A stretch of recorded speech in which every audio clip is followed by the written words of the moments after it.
లోకి వచ్చి ఆంధ్రప్రదేశ్లో రేపు జూన్ 12కి సరిగ్గా ఏడాది అయితే పూర్తవుతుంది.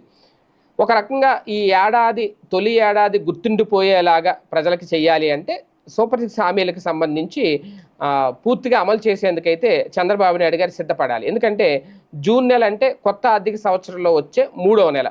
నిజానికి ఖర్చులు నెలకి ఒక నెలగా కూడా చెప్పాలి, ఖర్చుల నెలగా కూడా చెప్పాలి, బడ్జెట్ భారమైన నెలగా కూడా చెప్తారు. ఎందుకు అంటే ఖరీఫ్ సీజన్ మొదలయ్యేది ఈ నెలలోనే. అంటే రాష్ట్రంలో అత్యధిక శాతం జనాలకు వ్యవసాయ ఆధారం వారికి ఈ నెలలోనే సాగు ఖర్చు కూడా ఉంటుంది. ఎవరైతే వ్యవసాయం చేస్తారో రైతులు వాళ్ళందరూ జూన్లో ఆ సాగుకు సంబంధించి పెట్టుబడి పెట్టుకుంటారు. ఆ ఖర్చు అయితే మొదలవుతుంది.